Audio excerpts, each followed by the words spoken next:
All right, guys, how we doing? I'm good. How, Coach, what jumped out to you today? The atmosphere jumped out to me right away, that there were a lot of our fans here that were waiting to see us.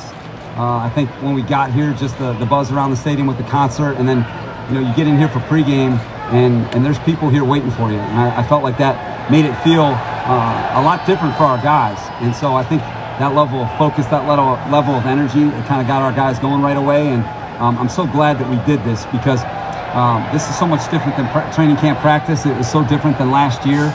And I think that adjustment is real. And so I'm so glad our operation kind of got going here. And I think that you saw the guys, perform well today in front of our fans. You talk about the depth at receiver, that competition at the back end of the receiver group. Yeah, you saw it today. There's a lot of guys catching balls out there. I mean, I can just go top to bottom.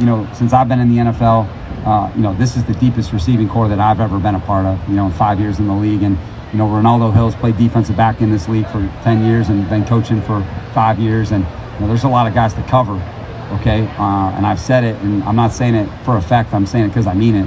When you go with Keenan and Mike and T. Billy and Jalen and Josh Palmer and KJ Hill and Jay Moore, I mean, I'm going to keep going, right? And guys, those are all quality NFL players that I'm naming you. Those are all quality players, and they're all showing what they can do. And I think that competition is bringing out the best in them.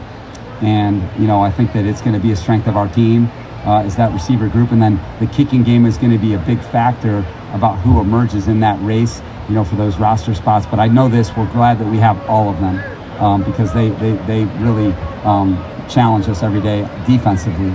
And I'm excited about how those guys are performing. Makes for a tough decision here in a couple of weeks, huh? Yeah, and that's a good thing. You want the decisions to be tough, because that means that you've got balance, and you've heard me talk about that, and that's what you're looking for, is when you have depth and those tough decisions that you have to make, that's a good thing, not a bad thing.